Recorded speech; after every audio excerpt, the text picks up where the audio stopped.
What is construction insurance? It's always super important. It's always best practice to be secure and to have insurance. So how do you do it? What types of insurance are there? And what is the best practice for controlling insurance? We're going to talk all about that right now in this video.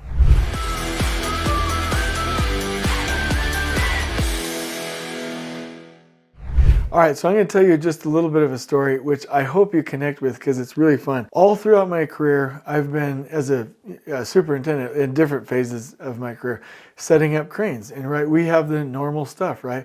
We need to make sure that we check their certification and that they have insurance and that we have the lift director, we have riggers, we have inspected rigging, we have the substrate or the soils check underneath the cranes so that they have a really good setup and we don't collapse the crane because it didn't have a proper footing, on and on and on and on. And I remember going to work at DPR. This is just a part of the story. I'm not favoring contractors or whatever. But I remember going to work there and you had to submit insurance like 3 weeks ahead of time. What they would do is they would make sure that anyone being named as additional insured or the insurance amounts or all of the details on the insurance certificate were compliant. And I remember with these reviews that like 80% of them were rejected. And I was thinking to myself, oh my gosh, I have totally been doing this wrong my whole career. Oh yeah, looks like an insurance certificate. Heck, it could have been like kid's report card. Like, I don't know, like just rubber stamping it, right? But making sure that the insurance certificate is correct with the right information to where you could actually use it if something went wrong is huge. And then one time, I'll just give you one other bonus story. I was doing youth activities for an organization. And if you didn't follow the planning documents, fill out the forms properly, and literally follow all of the guidelines, even though they were insured, if you didn't follow those steps right, you were not covered. So when I was out there taking youth out to do activities, if one of them broke their neck and I didn't fill out something right on the form, and their insurance company was like, hey homies, like that's up to you, that affects the rest of my life. Like those are just two things that shocked me when it comes to the world of insurance. So for me, I'll just tell you what I'm going to do. When it comes to being insured, I'm going to dig in, make sure I have the right coverage. I'm not going to play with any risks. I'm going to make sure that everything's accurate, that we're covered, and that I always get a second set of eyes to make sure that all the documentation is there so the insurance company can't say, hey, good luck, take care of that on your own. So let's cover these in this video right now. What are the different types of insurance?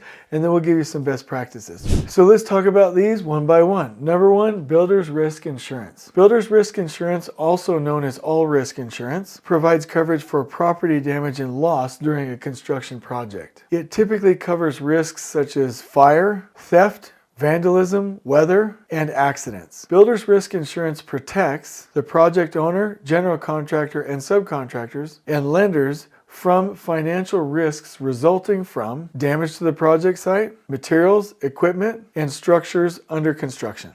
Let's go into number two, general liability insurance. General liability insurance covers things like bodily injury, property damage, and personal injury claims arising from construction activities. It protects contractors, subcontractors, and other parties from costs that result from lawsuits, medical expenses, legal fees, and other liabilities resulting from accidents, negligence, and third-party claims. 3. Workers' compensation insurance. Workers' compensation insurance provides benefits to injured employees or people who become ill on the job. It covers medical expenses, lost wages, and disability benefits for workers injured during construction activities. Workers' compensation insurance protects employers from lawsuits and financial liabilities related to workplace illnesses and injuries.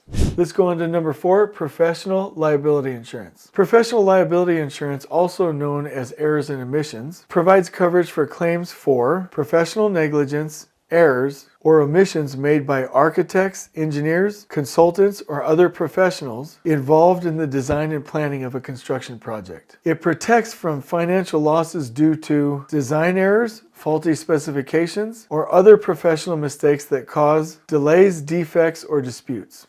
Let's go on to number 5, contractors' equipment insurance. This type of insurance covers anything from damage, loss, or theft of construction equipment, tools, machinery, or vehicles used on the construction site. It basically provides contractors coverage resulting from equipment breakdowns, accidents, or theft.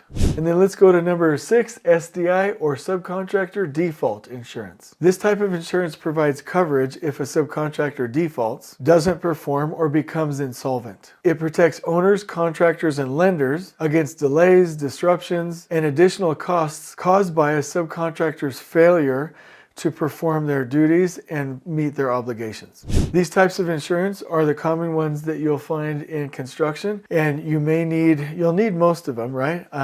But you may not need certain types depending on what kind of project or contractual agreement you are in, or depending on what kind of developer or arrangement you're working in. But I would highly recommend that you follow these key tips whenever dealing with insurance.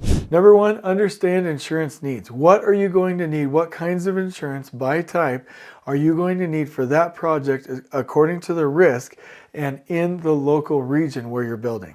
Number 2, work with experienced insurers. Make sure that you're working with people that are used to this kind of insurance and that they are specifically knowledgeable about construction and can make sure that you have the right kind of coverage for what you need.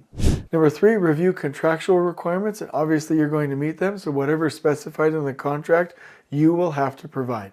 Number 4, select adequate coverage, again, according to your project, and you may want to be insured for other things like environmental liability or cyber liability. There are all kinds of policies that you can get. Make sure you're covered and that you select the right policy. Number 5, regularly assess your coverage needs. Make sure that you're covered, you're up to date, that you're renewing any costs, that all of your policies are current, and that you update your policies according to project changes and new risks that you may find. Number 6, always make sure that you are promptly reporting claims like right away and getting as much documentation as possible. Number 7, maintain good communication with the insurance companies and that you always have an open line and a point of contact. Number 8, constantly evaluate and adjust. Don't just do what you've always done. Stay current with market trends and the needs of your project. And number 9, stay informed. You might want to attend relevant like communities of practice or seminars or trainings, or even talk to experts that you might know to stay connected and relevant with the current information and the industry trends. The key here is I really like Garrett Gunderson's advice that he gives in his books, whether it's like What Would the Rockefellers Do or Killing Sacred Cows.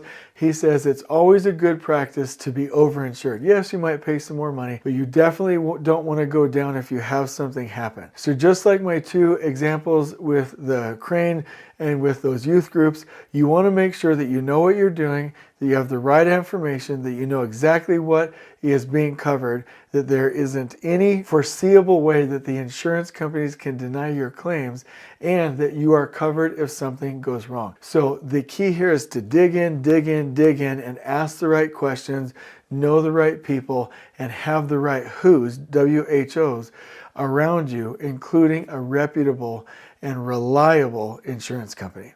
So in order to help you, what I'm going to do is provide these recommendations in a blog post and outline the different types so that you can do a little bit of a check and make sure that you're always covered on your projects. This is just a high-level overview, but if you're anything like me, people always talk about insurance, and the project managers deal with this all the time through corporate. Sometimes the PM just notifies corporate and they do it themselves. We on our project sites need to be more aware of what's going on, so I figured this video would be a good start. I hope you've enjoyed it. On we go.